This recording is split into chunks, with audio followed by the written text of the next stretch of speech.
Okay, today I am going to be doing my FE8 tier list. This is something I said I'd do once I got done with my Twitch playthrough, and I am following up on that. I'm going to start by getting some things out of the way. Once I get the stuff that's obvious out of the way, I'll go through characters in order. Let's start with the obvious. Seth is S tier. He always will be. He is too busted for this game, and they should not have put such high growth rates on such a strong character. Let's see. Ewan is. I'll keep it at F, but I don't know how extensive I'm going to be moving stuff around. You are worthless. Sorry, Nini. You're cute and you're awesome when I get you as any other class. Her growths are great for every other class except Sniper because Sniper is bad.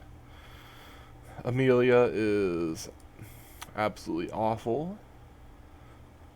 Unusable characters, by the way. Like, you can barely use them. Um, let's see, any other things that stand out. Big flags. No, not really. Okay, I'll just start from where I'm at. Okay, Erica. Let's just put Erica as like a baseline, at barely below average unit. Yes, you get her from chapter 1, but she's sword locked at 5 move for basically the entire game. Yikes. I'm going to put Gilliam right there above her, barely. As Gilliam, this is all based off of my playthrough on hard mode, and just so we're clear, if a character's good in hard mode, they're going to be good on normal mode. It's kind of like a standard of use. Let me fix this real quick. Oh, yeah, this is already turning out bad, but you'll see the characters below. Here, this will help.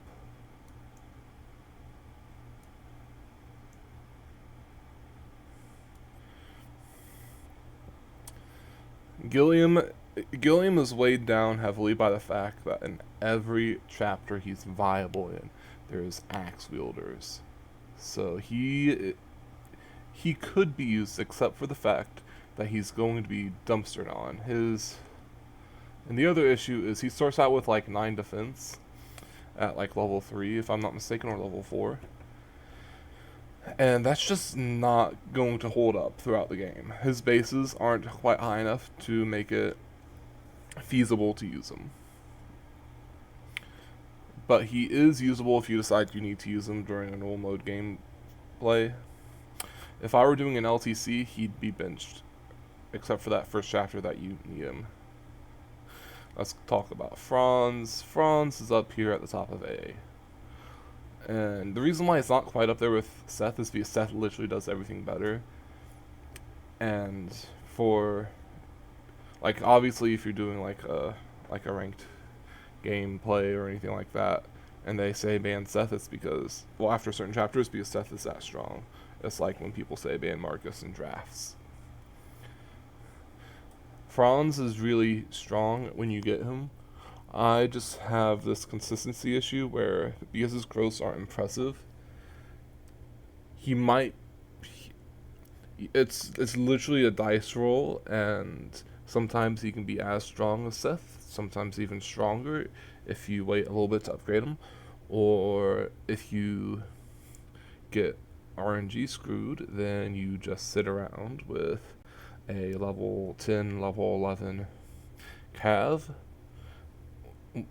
and then when you upgrade him, he's worse than Seth and does very little after he's been upgraded, except all of the utility he brings. I'm still putting him in A because all the utility of a mounted unit, but in this game, paladins don't have access to axes, which would help him significantly because he needs that extra oomph that an axe brings. Okay, let's talk about more. Boulder's going to B tier. He starts out at like level 3 or level 4 as a cleric. He starts with like sea staffs, which is really impressive. So the already early levels helps him. He has decent bases for a staff wielder, and if you decide to use him, it like Natasha, we'll get to Natasha later, but Natasha's not impressive enough to swap her over, even though she already has access to Mend. Realistically, you use Natasha to get Joshua if you're going to grab Joshua, and give the Mend to Mulder. That's literally Natasha's job. Mulder, when he upgrades, he can, like, assuming you get him to level 10, which you're probably going to, as a decent enough healer, he will go. You want to take him to Bishop so he gets all the way up to A and S salves, and he will be a great utility unit. He can do short warps, which is really good for LTC because you need a short warp to get your at least one of your combat units up for like the third from last chapter. It's a huge warp, but you can do it. And Mulder needs to put someone close enough for the warp to work.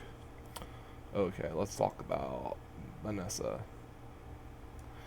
Yeah, I'm putting her in S. She is. I'm gonna put her behind Seth, and this is simply because she is lance locked most of the game, unless you take her into Falcon Knight, which gives her a bit more survivability and gives her swords, but swords isn't incredible.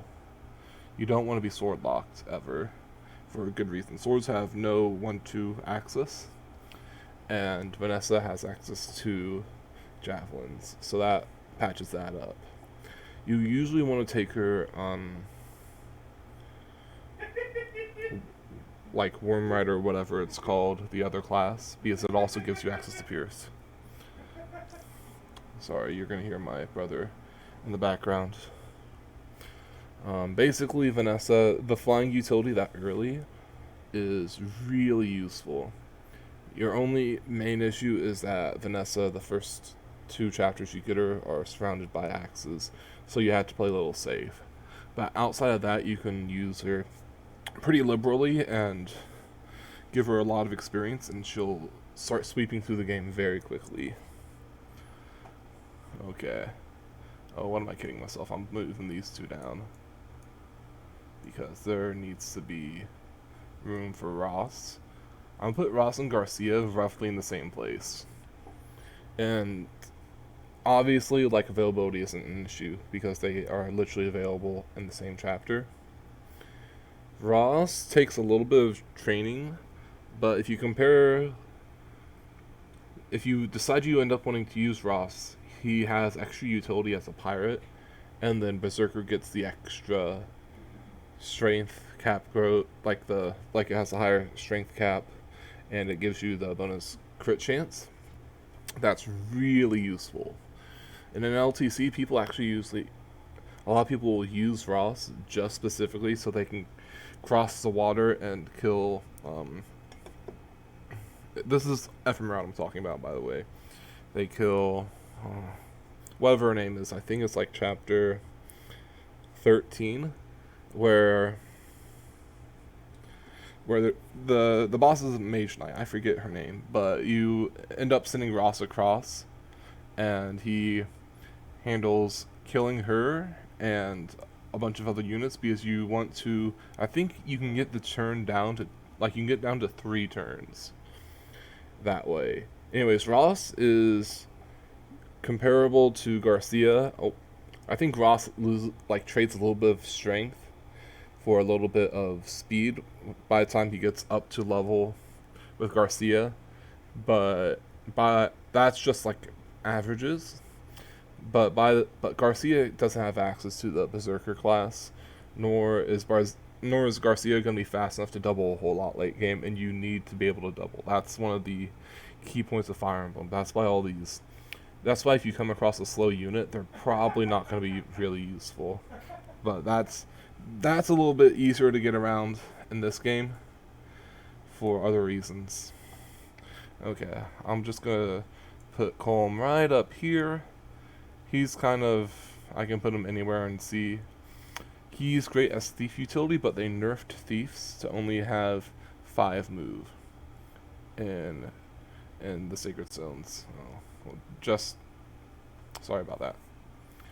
He doesn't have any really combat capabilities. Even if you do throw him in combat, like he has, if you, you, this is some like niche thing that you can do. On chapter 5, you can handle like the 2 axe wield. He can handle the 2 axe wielders if he sits on a forest.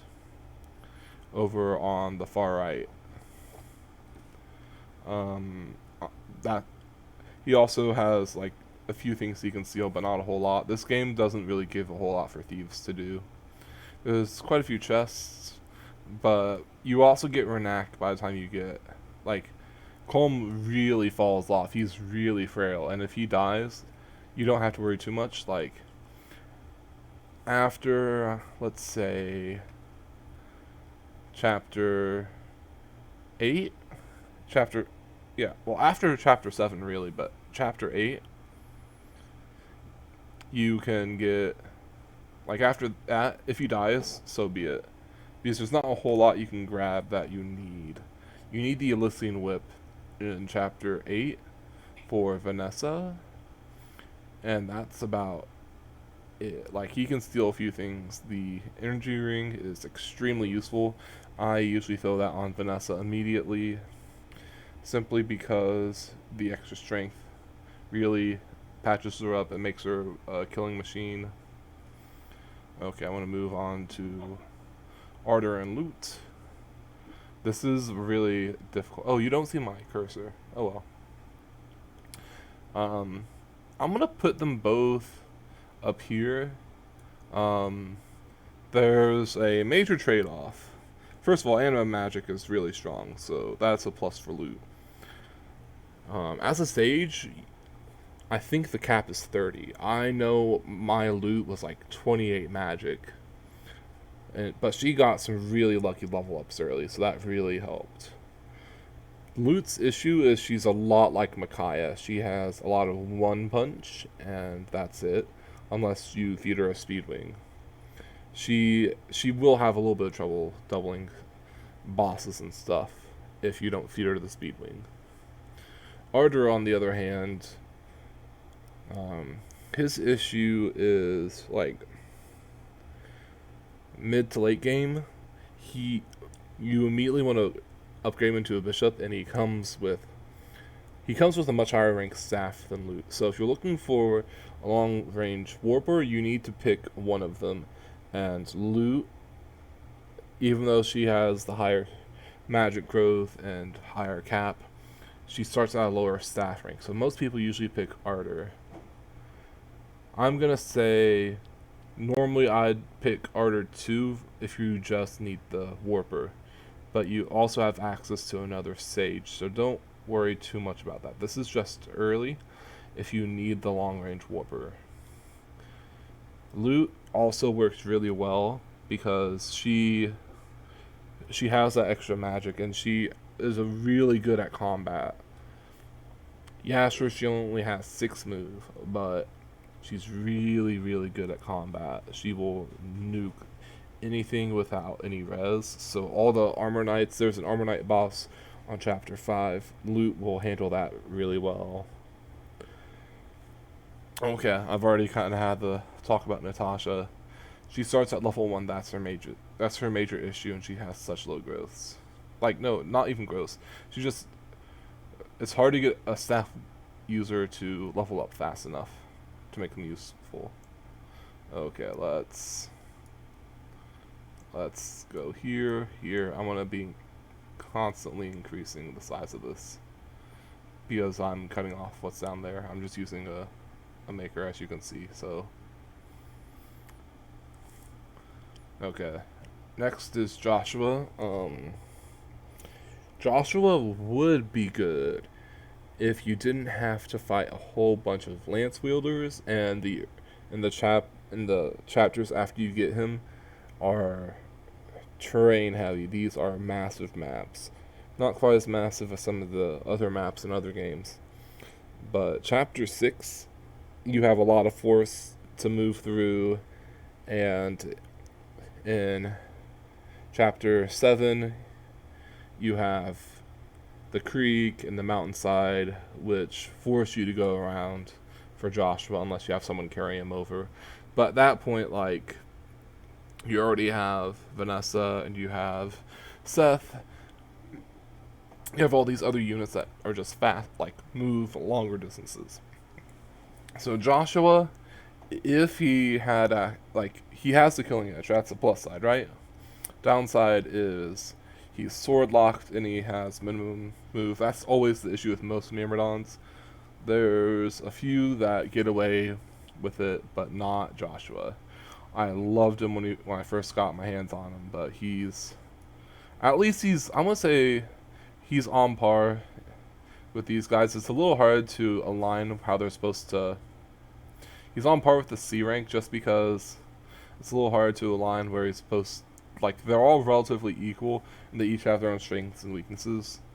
Joshua, if you do end up using him, he gets one move when he upgrades, and the crit, so he could be a crit machine, or you can just have Vanessa. Yeah, I like Vanessa. Okay, let's talk Ephraim. Yay! This is why you take Ephraim route, other than the fact, like, if you're playing on Ephraim route, Ephraim, use him. He has great growth, great bases. He's a very strong unit, and even if you miraculously level cap him because you gave him all sorts of experience that you should have been given to your other calves, it was a stupid idea. But Ephraim is still a very strong unit. You most definitely want to give him some experience. Like, he's good. The Regan Leaf is a lance that does the same thing the rapier does, so he's really good at taking out reinforcement waves that are calves and paladins. You don't really see a whole lot of armored units in this game, but he'd still handle those really well.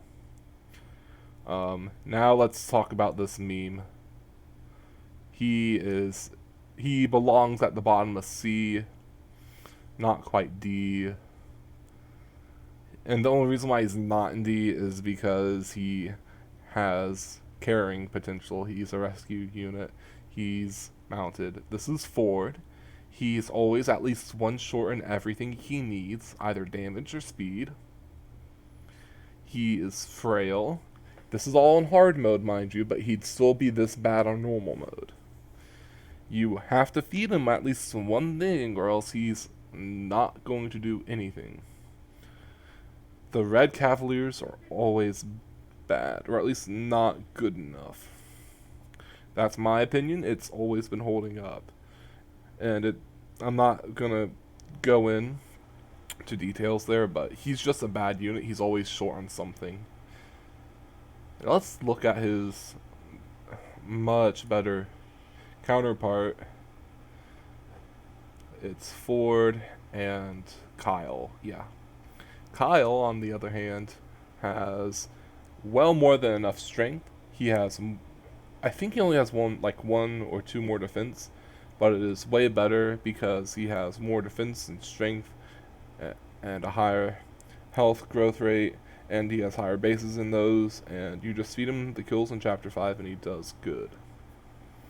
Yes, you use Ephraim a little bit, but Notice how I'm skipping a unit because you only use them for 5x. And then we go and talk about Tana. Yeah, Tana is... I'm going to put her at the very top of B. But know that she could easily slot up into A. But the bottom of A, she's right there on the tipping point. Her issue is her availability. She's a glass cannon, which is fine for some of these units, like Vanessa, but Tana comes in so late that you have to worry about getting her killed on accident. Getting her killed is not fun. She has a 45% growth rate instead of a 35, so in theory should have, and I think she has higher bases than Vanessa. Tana starts at level 4, so I think in theory she has a better. She starts off able to get better than Vanessa, damage wise, but because she's so frail, you don't really get as many options. I always end up doing, if I use Tana, I end up making her a Falcon Knight because she needs the extra, like, she gets more defense and health when she goes that upgrade path. And the upgrade path just gives her plenty more stats that she needs. She could be great if you funnel her a little bit. And since Vanessa's already strong enough, if you have a few extra units that need picked off, you can set them up for Tana to take instead of something for like Ross. Or realistically, there's a lot of experience when you get her that people are fighting for. I used loot, but you could use Ardor too. You need to be on the lookout for that. I'm gonna put the next 4, 6. I'm going to do this in the order you. Yeah, I'm gonna put Cormac next because I did Ephraim route, but I know both routes really well. In Erica route, you don't even necessarily pick up Cormac because at that rate you have 2 flyers, 4 calves, plus you just have a lot of mobility, and you usually take out that chapter in 1 turn. So let's look at Cormag. Cormag is up here.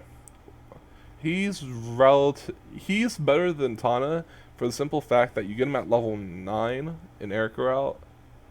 No, you get him at level 9 in Ephraim and 10 in Erica, and he comes with an Elysian Whip, I believe. Yeah.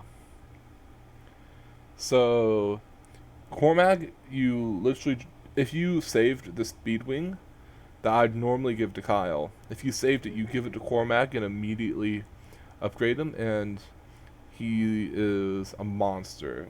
And of course, you also want to take him the faster class, the one that gives you, the one that doesn't give you swords. I forget. I know one's a Wyvern Lord, and the other one I just forget the name of. But anyways, that gives you pierce. It gives you all sorts of speed and damage. And Cormac already has plenty of health and defense, so it's not hurting him to not get any of the health bonuses. You need the speed bonuses though, so Cormac can double stuff. Otherwise, Cormac's going to be sitting around and asking, "Oh wow, what can I do? Oh, I can hit this guy once. Oh, okay, well maybe enemy phase, maybe." That is his only weakness. He's slow if you don't feed him some experience and kills, and he needs to be upgraded pretty quickly. It's not like Vanessa, where you already are sitting around on her for a while, and she might be 11 or 12 by the time you get to that point, so you might get an extra level or 2, or even 3 before you upgrade her. Cormac needs the extra power immediately to function. Okay, Innis, I'll be bold and say Innis can belong here with some exception. He only belongs here because he comes with a silver bow. That's it. He's a sniper. I don't think snipers get any extra skills except maybe he gets like a bonus to hit rate. But Innis comes with the capability of doubling with a silver bow. So like he'll nuke anything flying that comes around. There's not a whole lot of flying units. That's the trade-off. Like he can hit some stuff in the chapter you get him if you don't like immediately if you don't. Okay, in Ephraim route, you get him in chapter 15. Yeah. So he has some flying stuff he hits there. In Erica route, he has nothing flying sitting around till 15 again. And you have him sitting around in your party for a while. So he's literally not doing anything except sitting on the bench. Even in Erica route, the only reason to bring him is chapter 15 if you plan on bringing him. There's other units like Vanessa. So if he's seeing any combat, it's that chapter. So actually, here, that's more reasonable. Garrick is going to be here. Actually, I'll put him above Ford because Garrick has one major thing that's good. Garrick, the moment you get him, he comes with a hero crest, and he's level 10, and you upgrade him to a hero, and he just slaps stuff around for you. His growths aren't impressive, but they're not bad, and his bases are great. The extra move is helpful, the extra stats from the upgrade is helpful. He is a I need something right now unit. Oh look, there's Garrick. Let's upgrade him and use him. He hits hard. Most people use hero, but you can also get a pony, and I guess you can use bows if you want, but Garrick does fine with just swords, and the mounts helps because it's extra move and it's extra rescue capabilities. Okay, Tethys. Whee! Oh boy! Who was expecting that? If you don't understand dancer classes, the dancer class is extremely busted. Basically saying, oh look at Seth, he's level 10 with all these growths. Oh, he just killed something? Well, let me roll up and give him another move. Oh look, he's now moved 12 spaces and killed 2 things. Wow! And you made sure to attack with a ranged weapon too the second time. Wow, he's gonna mop the floor with this chapter. Yeah, he is. Basically, Tethys just gives any one of your strong units an extra move on the same turn. That is incredibly useful. You can rescue and then drop someone the same turn. That is impressive. Okay, let's laugh at Marissa. Ha ha ha ha, she's worthless. She's almost as bad as these 3. Okay, La Rochelle is useful. The issue is she can't ever there's not enough experience unless you're power farming her to upgrade. And I'm talking like in LTC, you cannot do it, period. In hard mode, I didn't do it. You get her too late. In theory, maybe you can do it, but no. By the time you get her, your units are so strong, you might have 5 turns per chapter unless there's something really wonky going on or you're playing slow. And believe me, playing slow is not really good for Fire Emblem. That kind of trivializes the game because you might as well just be farming at that rate. Dazla, I will put him up here. Dazla is good because he's a barbarian with axes. Swoosh! Killer axe gives you roughly a 50% crit. Yay! And he can climb mountains. Ross is better if you trained Ross. If you didn't, well, you have Dazla. Yay! Pin to light. I think the issue is he starts with C instead of A. Yeah. Either C or B staffs. And Pint comes with A. And I think whatever his name is. I literally just don't remember half of the stuff right now, half the names right now. I think he has slightly worse stats, but it's a little hard to compare to Pint. Pint is too busted. Renak is good because the chapter that you get him, you obviously aren't going to be using Calm, now are you? Calm is not fighting, and he's too slow now to be stealing stuff. If there's anything you even want to steal. I don't think there is. I never did by the time I got Renak. But Renak comes with an extra spot that isn't consuming a lockpick. That is really useful. Besides that, if you don't have La Rochelle, he costs 10k roughly.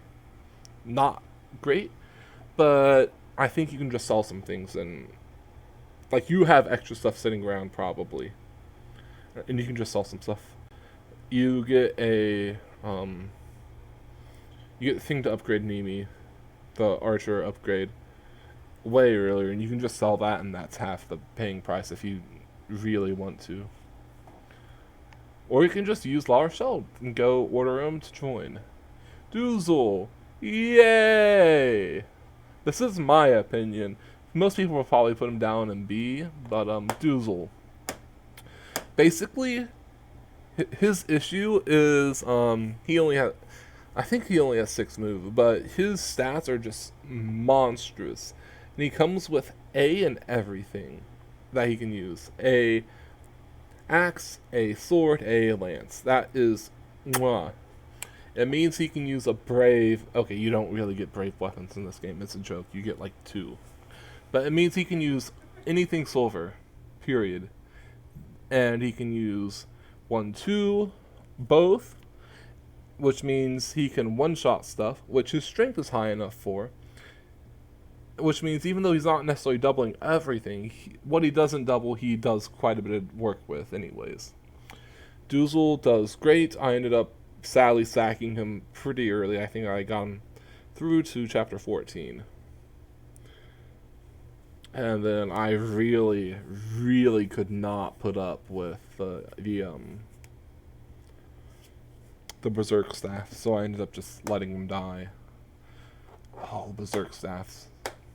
Like, I had Molder, I had Lars. La Rochelle did not have access to B staffs quite yet.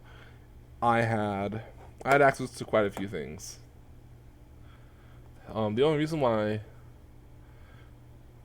he isn't up is because availability. You just get him a bit later. Like in Ephemeral, if you got him in place of Ewan, that'd be amazing. Like if Ewan just didn't exist and you got this guy instead, it'd be amazing. But no.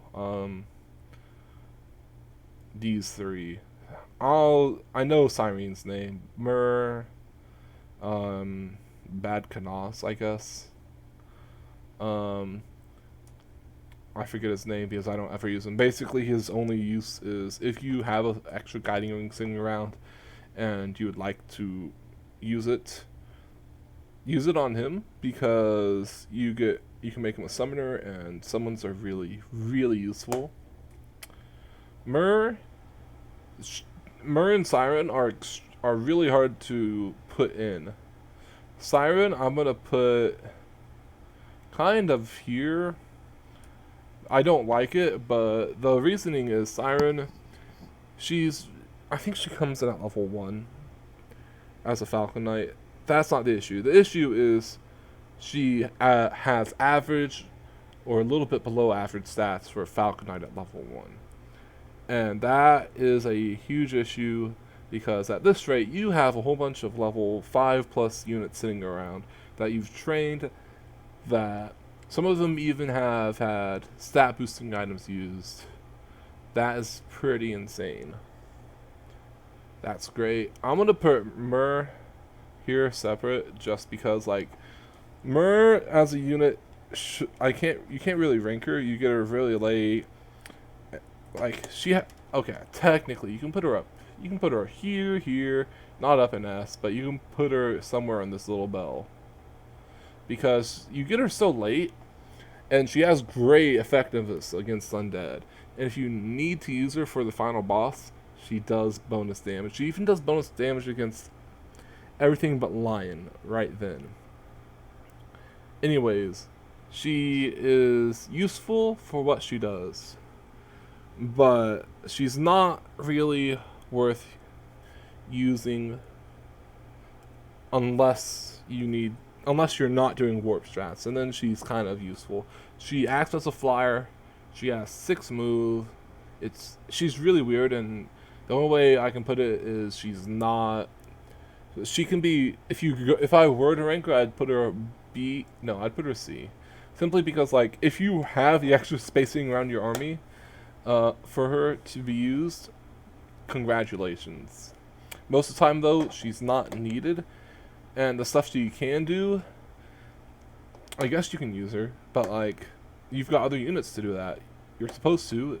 If you're in an Iron Man, she's great. Yeah, in an Iron Man. She will kill literally anything that is undead. And she'll hit the Demon King super hard as long as you go send her off to go take care of so many units or whatever. And her stone buffs are pretty useful. Please give me feedback. I love it. I'll read your comments. This is my opinion, obviously. Don't get too carried away. A lot of this was stats talking. A lot of this was also my opinion. Loot obviously can be put lower. Loot these two actually probably belong down here. I like Kyle. The only reason why I like Kyle is because he's bulky. He sits there and kills. He sits there. He can tank 3, 4, 5, 8 hits, get healed up, and go for round 2. And he usually one-shots something on his turn. It's not Vanessa, where Vanessa just kills everything, and if she takes damage, oh boy, literally everything's dead. The best CC is death. Kyle can tank stuff and kill anything that's super slow. Kyle is like a Doozled Light, but Kyle's also a Cavalier that goes into a Paladin, so he gets more move. I'd rather use Kyle over Franz a lot of times, but you need Franz for the early chapters, which is really important. And Franz usually ends up having almost on par, or even sometimes better stats than Kyle. That's just RNG though. If you remove the RNG, Kyle can be used. You really cannot use Ford. Like, he is just that bad. You can use Ford to set up kills for Kyle, or for Ephraim. That's a good idea. That's a good idea. Either way, this is the tier list. You really don't want to be using the recruits or Nimi. It sucks that Nimi has such great bases and gross, but she's an archer.